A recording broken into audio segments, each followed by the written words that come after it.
I was actually born here, so I've been here for 60 years. You're born in Bend? Sisters. Sisters. I was delivered by midwife, and then I was taken to the hospital here at St. Charles on the Hill. So, anyway,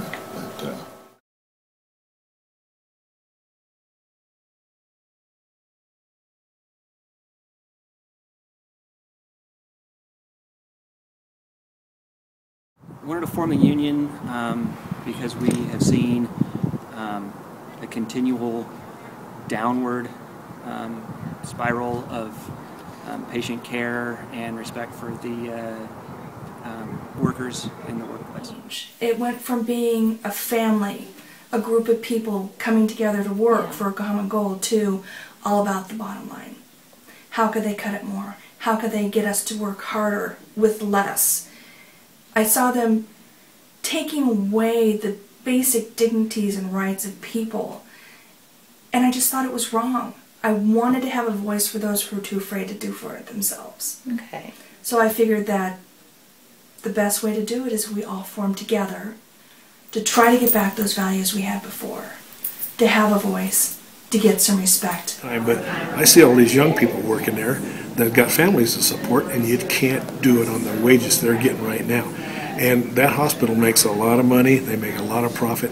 When they can pay an HR person $360,000 a year to sit on her. you affect the people doing the care, and they can't do it the way they know it should be done. It is demoralizing to them, and you see this every day now at the hospitals.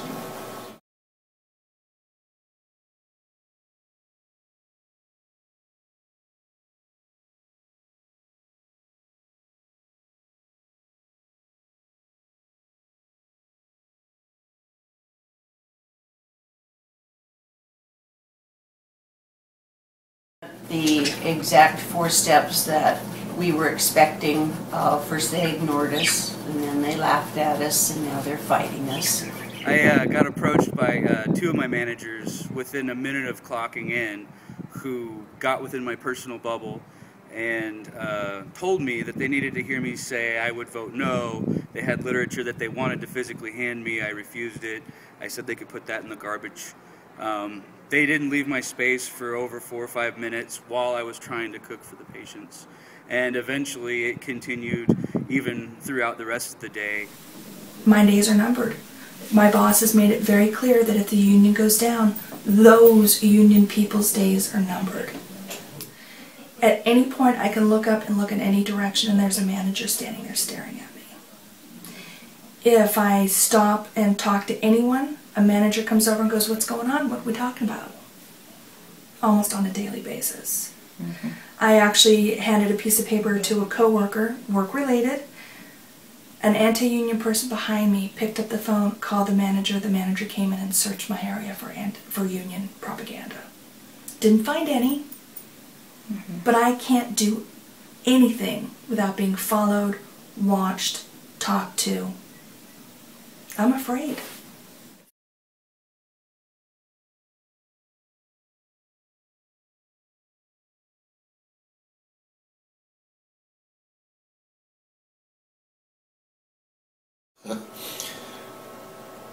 They said they were solving a problem, but the problem existed long before this incident took place with the inspectors that come through.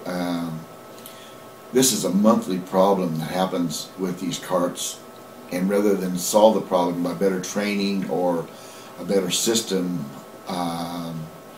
they have used it now to remove people that were active in the union. And this same month there was 3 other carts that were totally expired, including the PEDS the medication in a PEDS cart, and these people are still there. So that's. I mean, we've seen it at the table. We've seen the effects of what we've done. When we bring something up at the bargaining table, we've seen management immediately make changes this past year on things that are negative, but getting other people to kind of to come into that, you know, to come out of that culture of fear that the hospital has unfortunately created in a lot of ways, and kind of come into that that mental status of, hey, we have a voice, we have a right now to speak out. Because it's the right thing to do. At some point, you have to do what's right. Not just what's best for you, but what's best for everyone. And that's the... And so why are you still for the union? I mean, you got fired because of it, You know, yeah, well, I guess I know it's still the best way to turn this hospital around and make it more of a public hospital, a better hospital. Yeah.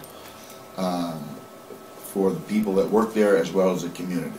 I don't think the community is just now starting to see what's going on there, and it's because of the union that they're seeing this. And so, but we've got to improve the working conditions down there. There's got to be a better standard than what they have right now. Would you change anything? Would you do anything differently? No. Do you regret making the call? No. I've thought about it. No. I would still do it today. There are some things in my life I probably would have changed, but not that. No.